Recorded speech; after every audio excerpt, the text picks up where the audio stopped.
If you're not familiar with the Eagleton Institute, and I see some very familiar faces here, but if you're not familiar, let me talk a little bit about us and why we're doing this in this class and kind of the context for what is actually a series. This is the first event in a series. We are known on campus, and we like to think of ourselves as the place for politics, and bringing political practitioners into classes is quite typical of what we do. That is, we're all about linking the study of politics with the everyday practices. In 2016, we're celebrating 60 years at the Eagleton Institute of promoting a deeper understanding of how the political system works in this country, how it changes, and how it can work better. And I hope as you leave today that you'll take with you the challenge that we're promoting on campus and actually nationally. And that is our theme, our anniversary theme. We want everyone to think about how to do their part to make it better. And I think if you're following politics at the moment in the country, you'll know that we need a little help, all of us, in making it better. I'd like to invite everybody here, particularly the students, to visit our website and learn about some of the ways in which you can connect with us. Our public programs feature political players and thinkers, including this semester Supreme Court Associate Justice Sonia Sotomayor and a whole list of very interesting speakers. We offer internships and volunteer opportunities. In honor of Eagleton's anniversary, we're making a special effort to raise funds for an exciting new internship award program so that Rutgers students can have their expenses covered for summer internships in Washington, D.C., and we're going to be announcing that very soon. And if you know anyone who wants to help us raise the funds for those internships, come and see me before you leave the program this evening. You can get involved in something called Are You Voting, which is an Eagleton program to make sure that Rutgers students know how, where, and why to vote. And also we have a Summer New Leadership Institute that teaches college women how to get political. And if you're seriously interested in politics, those of you who are sophomores, you can apply in the fall of your junior year to be an Eagleton undergraduate associate. That is a 3-semester certificate program that includes special courses and an internship placement. So just to give you some idea of some of the things we do, and please do take a look at the website. Right now the world is abuzz with the latest from the 2016 presidential campaigns, and I'm sure you're all engaged in watching, following, and caring about them the way that we are. But at Eagleton, we're already thinking ahead to 2017 when New Jersey will elect a new governor and both houses of the state legislature. Tonight's program, as I mentioned before, is the first in a series that we're calling Leaders to Watch. And we're very pleased to be presenting someone I think you'll agree is very well worth watching.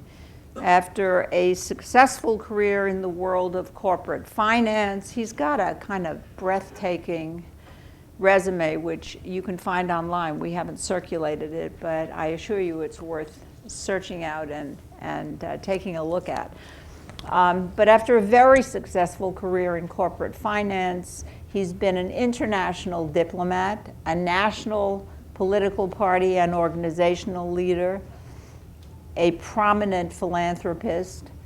He's also, I know you'll want to know, he's very passionate about soccer and played a key role in bringing a professional women's franchise, Sky Blue FC, to New Jersey. At the present time, he's applying his considerable energy and vast experience to focus on New Jersey, his home state, where he has begun a heartfelt and determined campaign to follow our theme, make it better. As he envisions it, Make It Better, I'm sure he will talk about that. Make It Better is a comprehensive look at the state, where we are, what we've done, what we haven't done, and where we need to go. But I'll let him tell you about that. Among his impressive accomplishments, I don't think that he's taught before, but I don't expect that he's going to be intimidated by the classroom podium. So it is a great pleasure to welcome him to a classroom podium. Please welcome him. Thank you. Thank you, Ruth. Thank you very much. Thank you. Good evening. Everybody well? We gotta spice things up here in a minute, but thank you very much, Ruth, for that extraordinary introduction. Very, very gracious. Adam, thank you. Nice to see you again, my friend. We've not seen each other in a few moons. I don't know anyone I've met in my New Jersey travels that talks faster than you, Adam, I have to say. So, and I hope not to throw any touchdowns in Yankee Stadium, as you would say. So I'm sure I'll cross that wire. I'm really honored to be here. I want to say a couple of particular shout outs. John Weingart is here, so thank you, John, for your reaching out and kicking this off in terms of connecting. Freeholder Brennan Gill from Essex County and a dear, dear friend. Carl Van Horn runs the Heldred Center at Rutgers and a great friend. Liz Coulter, who works with me, looks like she's playing the role of security here tonight. Liz, great to have you, and I'm honored to be here. I just want to give you a little bit of a sense of what I'm up to, a little bit more color on who I am. Before I say that, I don't know if you realize this, but you're all, I guess with the exception of guys like Carl and me and Ruth and a few others here, you're all 95% of you in a cohort of sort of 18, 20, 21, 22 years old. And I don't know that you realize, this just in, I don't know if you realize how extraordinarily unique the current political environment is in this country. Now, you could argue, you could almost drop in this country from what I just said, but certainly in the modern history politically in this country, in both parties. This is not normal. So when you're my age, I'm 58, or Carl's age when you're 48, whatever age, and you look back, I think you might look at this period, particularly nationally, but I think we're going to see this in New Jersey, Ruth and Adam, in 2017. You're going to see an extraordinarily unique environment. You're going to see establishment, a number of things, establishment figures rejected. You've got a candidate for president right now who's raising millions of dollars every day and doesn't even have a finance director and has never held one single event to raise money. You've got a person worth $20-ish billion looking very seriously at running as a third-party candidate for president. You've got a woman who, full disclosure, I'm a huge fan of, who has the best shot in the history of our country to be the first woman president. And in a primary on Tuesday, she lost the women's vote by 12%. And for women under 30, somebody told me today she lost it by 50%. That doesn't happen every day. You got a guy who raised $100 million or more who's in 5th place in the Republican Party. You got a guy who is a real estate developer and a reality TV show star who's leading the Republican Party. My parents, the parents of your grandparents, the parents of those of us who are older in this room who care about politics and love the game are probably rolling over in their political graves. So don't take this for granted. And I think it's extraordinary, to be young again, to be your age, to be able to luxuriate yourself, get up to your eyeballs in a political environment like this is an extraordinary opportunity. The fact you're in this course, the fact that we're in the Institute, named, by the way, in the name of one of the great women in the history of this state, by the way, Ms. Eagleton and all she stood for. I just think it's extraordinary. So soak it all in. Be incredible sponges right now. Ruth mentioned a chapter of my life. I was put a little bit finer point on it, I was the United States ambassador in the Federal Republic of Germany. Raise your hand if you've been to Germany, by the way. Not bad. Any Germans here? You German? Only half. Which half? Half from where? But German. Mom or dad is German? Yeah. Good stuff. Do you go back there much? Or? You should go. We have to talk later. Do you speak German? Ein bisschen? Okay. We will not put you on the spot. I promise you. It's a great country, one of our great allies. I served there as an appointee for President Barack Obama in his first term. So I'm a Monmouth County resident. Anybody Monmouth County here? Okay, now we're talking. Where are you from? Manalapan. I don't think we won one soccer game in the history of my kids' lives against Manalapan. Ocean Township. Howell. Belmar. Middletown. That's me, buddy. Where? Let's go. We'll go home together. That's the deal. Spring Lake. Marlboro. Oceanport. Rumson. Marlboro. Homedale. Where? Lincroft. The three. We'll carpool. You want to ride. You guys know each other? Good chance to meet here in New Brunswick. Yes. Middletown. Come on. Where? Gee, the ferry. I was on the ferry yesterday. Let's go. Manalapan. Okay. So I'm in Monmouth County, living in Middletown. 4 kids, freshman in college, junior in high school, freshman in high school, 7th grade. We all went over, my wife and I and 4 kids went over and represented the United States of America for 4 years under President Obama. I'm not going to talk a whole lot more about that unless you've got questions. And by the way, Germany's almost on the front page every day right now, given the migrant crisis, the Euro crisis, Vladimir Putin, anti-Semitism, extremism, energy, for whatever, the train crash tragically 2 days ago. I'm very happy to take questions. Why do I bring it up? 2 reasons. One is we kept our house, but I left New Jersey for 4 years, the end of Governor Corzine's term and the first several of Governor Christie. I want to come back to that.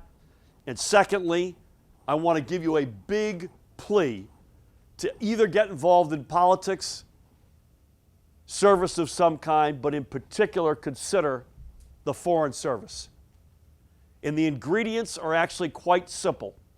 Number 1, if you're fascinated by international affairs. Number 2, if you like to travel and you don't mind traveling. And number 3, if you're proficient or better yet fluent in a second or better yet third language. If you've got those characteristics, like international affairs, that's what when you pick up your handheld device and you're looking for news stories, that's what you go to first. Secondly, if you like to travel, it doesn't bother you, you actually look forward to it, enjoy it, because the diplomatic service is a young person's game, because you move around a lot.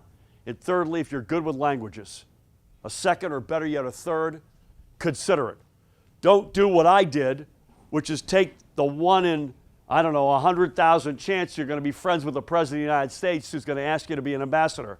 That's no way to plan your career. But come out of Rutgers, think about what I just said. If you've got those ingredients and say, you know what, that's a career I want to consider. Everybody okay with that? So let's come back to that. If you want to talk more afterward or in questions about foreign affairs or whatever, I'd be very happy to talk to you about it. We came back, I mentioned we were gone. We came back from living in Germany, and we found a New Jersey which was stuck in the mud. Quite striking, by the way. The governor, very popular, but the reality in terms of the economy, particularly is seen through the lens of the middle class in this state. And this is overwhelmingly a middle class state, proudly so. That's where I come from. More importantly, I think philosophically, your society rises or falls based on the strength of your middle class. We came back and found a middle class that was, to use a phrase, hollowed out. Absolutely sadly, slipping behind almost by the day.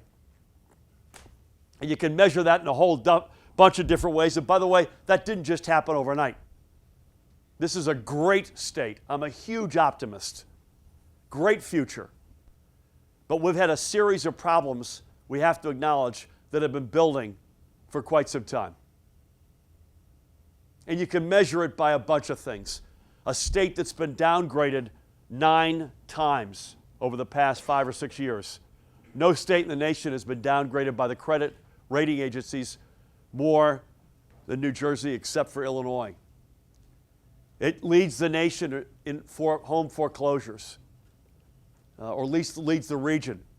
It's led the region in unemployment.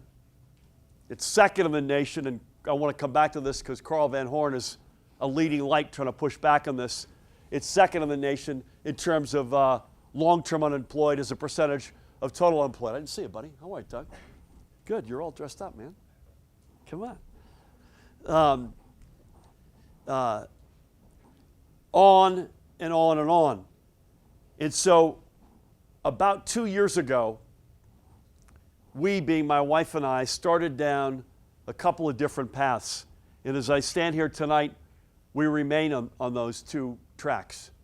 One is very seriously considering looking at running for governor next year.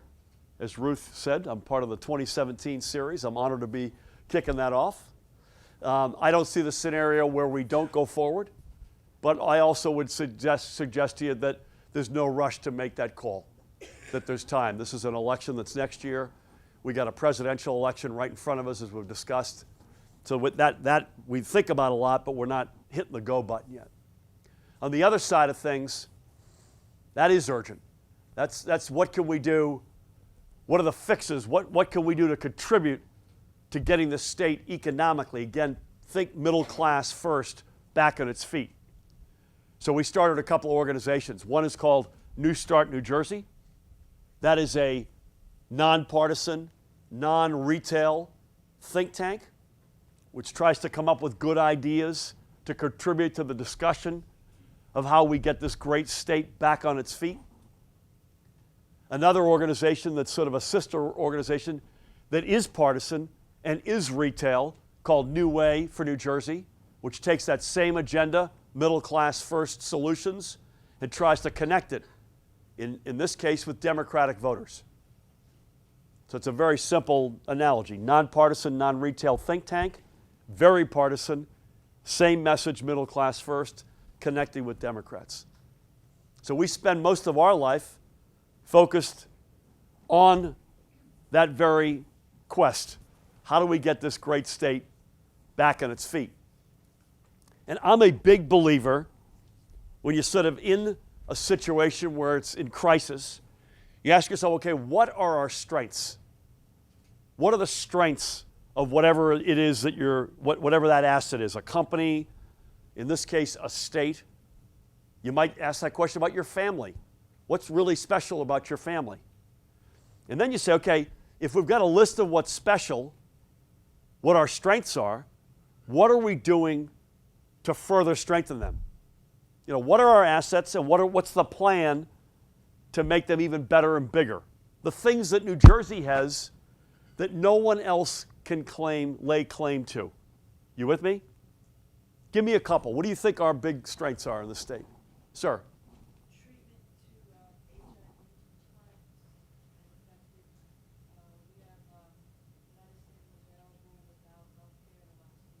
And a lot of states don't. Great answer. Our location? Our location. They say in the real estate business, location, location, location. 49 other states would die for our location. Gun control. We just did a big call that. I'm glad you raised it. We're really good in terms of our laws, but I would argue we can be and need to be better. And I think we can be better. The word I would use is common sense better. Not bureaucratically better, but common sense better. Public education, among the top 3 or 5 in the nation. Demographics, meaning young, diverse? Yeah, both. Both. Diversity. Look at this room. First of all, if you want to wonder, you're overwhelmingly from New Jersey. It is absolutely one of our great strengths. The second highest median household income. Well, among the wealthiest couple of states in the nation, which, by the way, makes our level of poverty shameful, given how many people live below a 21st century definition of poverty. Our environment and nature. Our environment and nature.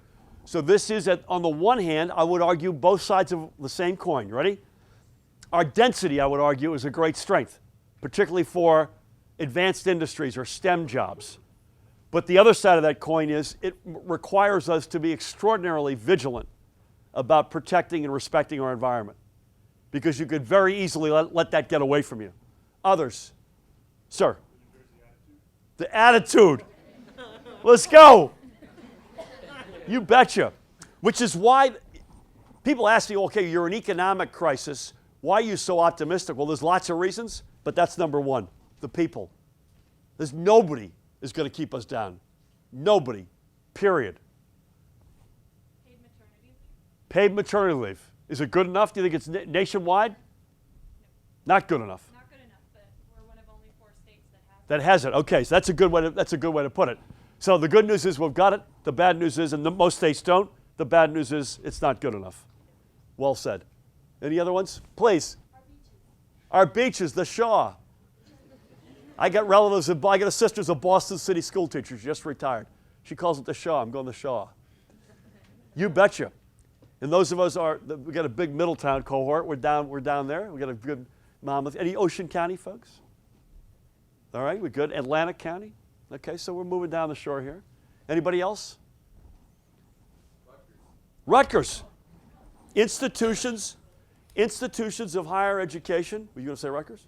I was going to say $10 minimum wage. $10 minimum wage. I'd argue that's not enough, but it's better than nothing.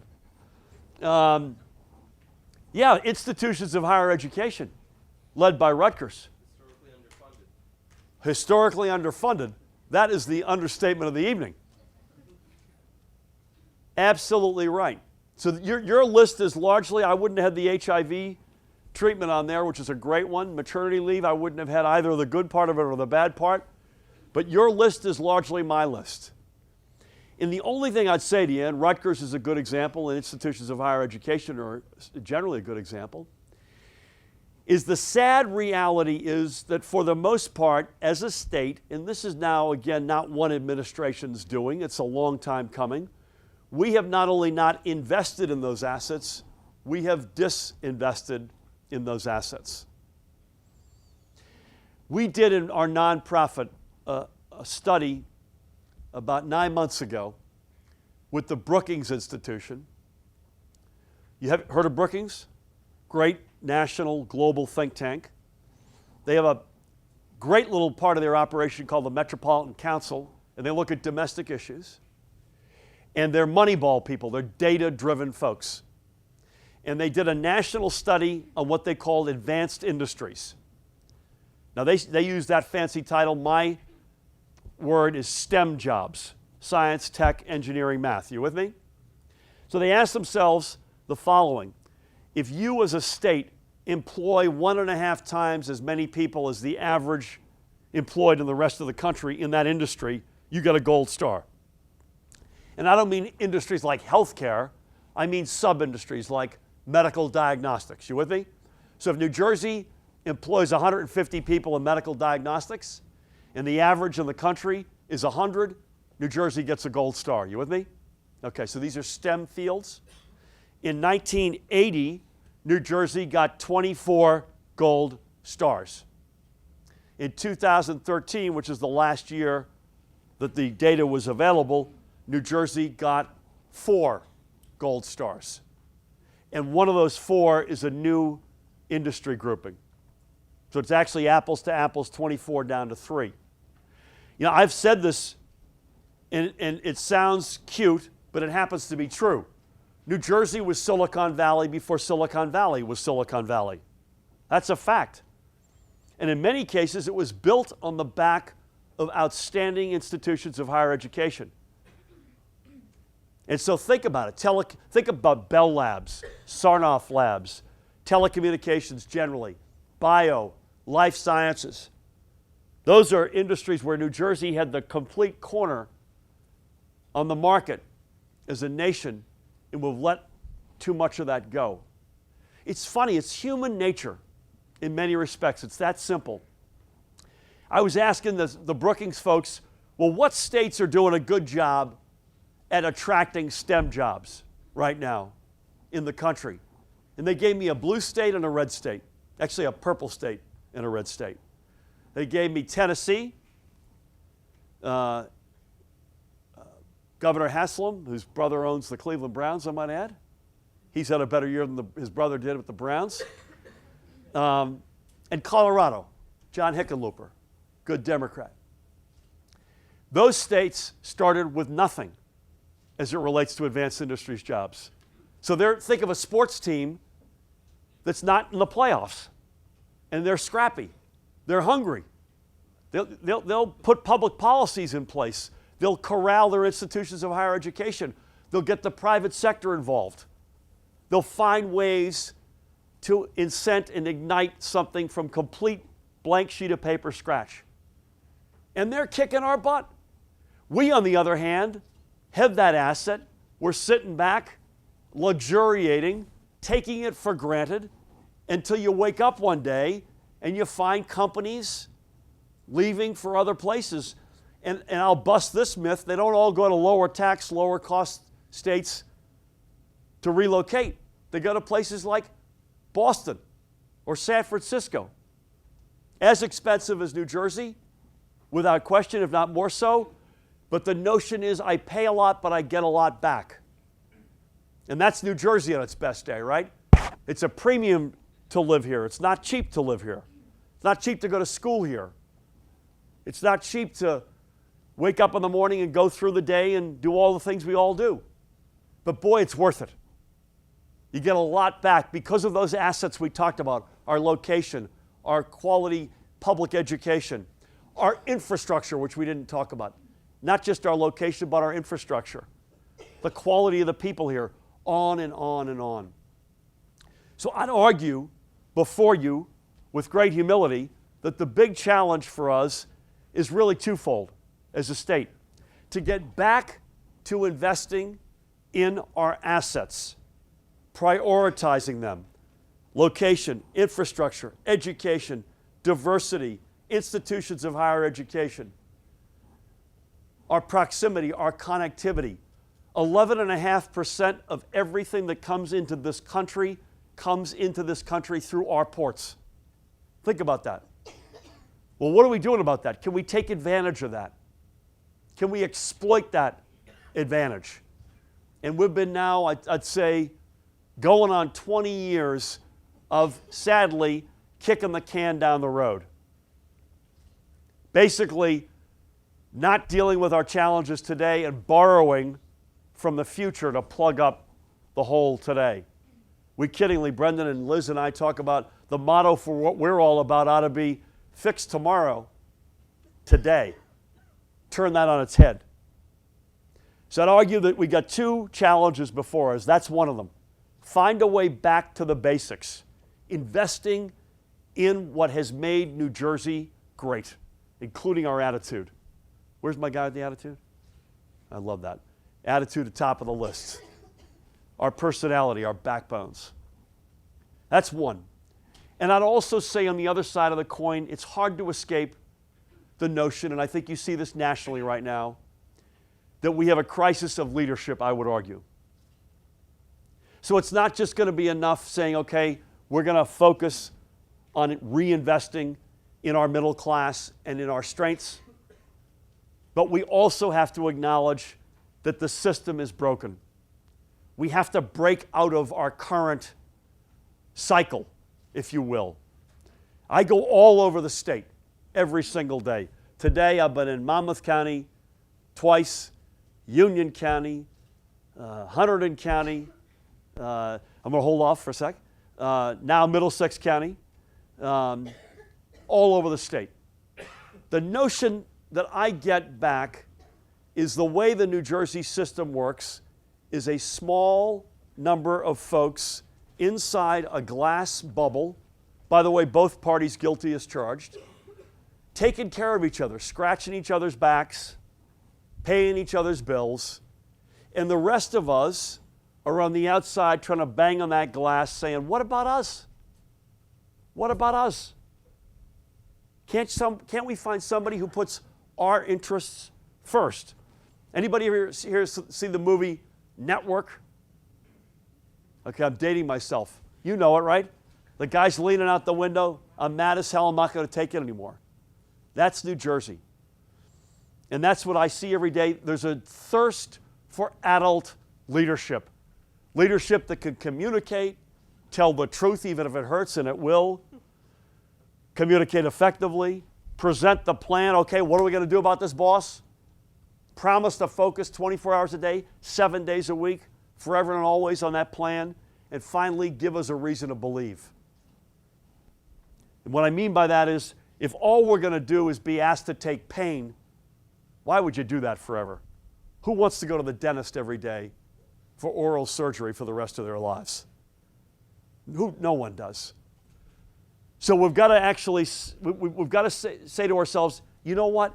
I'll behave in my, what I would call enlightened self-interest. In other words, as opposed to my immediate cold-blooded interests.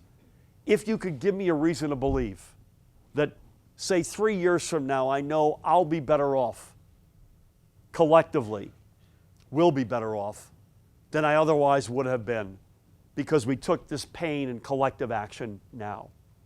I think this state is hugely susceptible and ripe to that notion.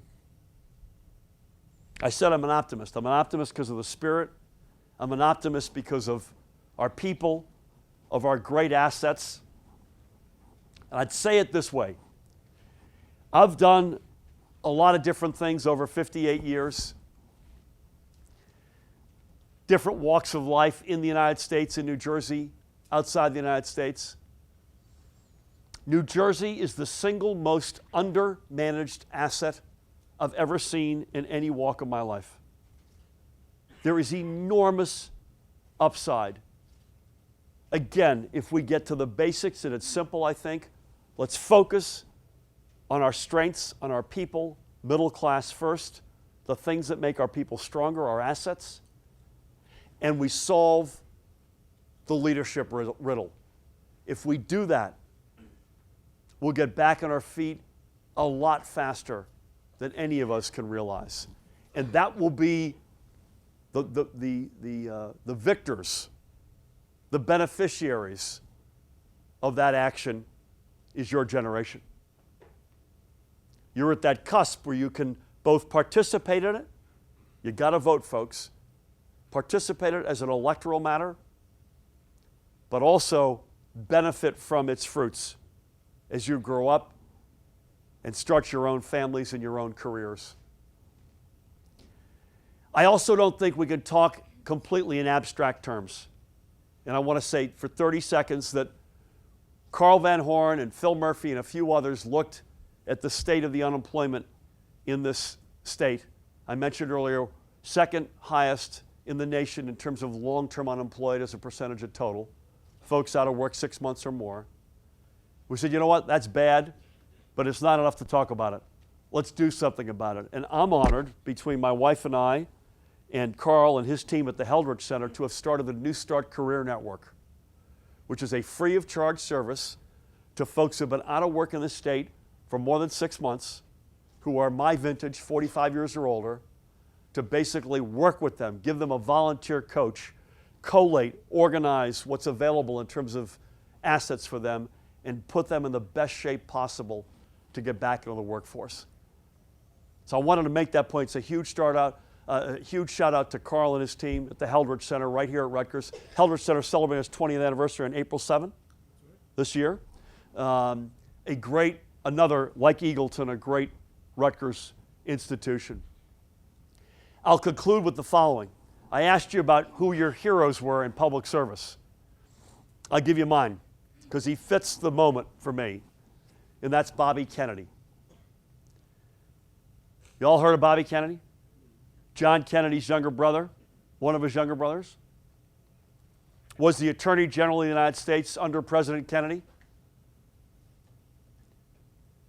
He was devastated, not surprisingly, by his brother's assassination, made a decision shortly thereafter to run for senator in the great state of New York. He was asked why, and he said, well, I'm not doing it for the money. My father still got money. I'm not doing it for the title. I've got the title for the rest of my life, bless you. I just want to serve. And Bobby Kennedy, we grew up, I'm the youngest of four. We grew up as Kennedy Democrats outside of Boston. And we didn't have any money. We were barely hanging in the middle class. I say all the time we were middle class on a good day, and a friend of ours, Brendan T.J. Best, told me last night, Murphy, you got to call it like it was. Your family was working poor, which is probably a much crisper, more accurate definition. But Bobby Kennedy was one of our heroes. And think about that for a second. This is a guy who was born on third base. His dad had great consequential wealth. But it didn't matter to us. Because why? Remember I mentioned a minute ago, we're banging on the glass. What about us? In every action, every step he took, he put our interests ahead of his. And in my judgment, that's leadership.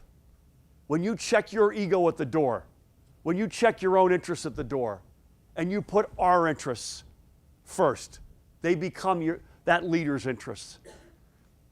And he connected with white coal miners in eastern Kentucky, with migrant farm workers, and with Cesar Chavez in California, with South Africans 2 years to the day before he died making the great speech about how do you define a movement, little ripples that grow together into big tidal forces that can sweep down the walls of injustice. And I think most poignantly, on the night that Martin Luther King was killed. And if you don't know the story, I'll close with this story because it's worth it. And you should look this up and get more color on it if you're intrigued by it. Kennedy was running for president. He was about to board a plane from Chicago to Indianapolis, a puddle jumper, as they say, and he was told King had been shot. On the plane, which was a very short flight, he wrote, handwritten, some remarks. When he landed, he was told King was killed. King was dead. The mayor of Indianapolis, who's a guy I later got to know because he was a giant of the German-American relations, ultimately Senator Dick Lugar, was then Mayor Dick Lugar, and he pleaded with Kennedy's people to not go to the rally in the big African-American neighborhood in Indianapolis. Kennedy rejected Lugar's advice, he rejected his team's advice, and he went in and he spoke to a massive crowd. And in most cases, he was the one that broke the news to them that Martin Luther King was dead, obviously to their great horror. And he did two other things. One, for the first and I believe only time in his life after his brother John was killed, did he talk about it. And he said, I want you to remember that my brother, too, was murdered by a white man. Think about that. And secondly, how many politicians, Adam, we should ask any politician who comes in here to show you their copy of Greek poetry that they carry around in their pocket, in their suit pocket. I left mine in the car, but Kennedy pulled out his, literally, book of Greek poetry and read a poem by Aeschylus to this crowd. You could look this up. This is not exaggeration.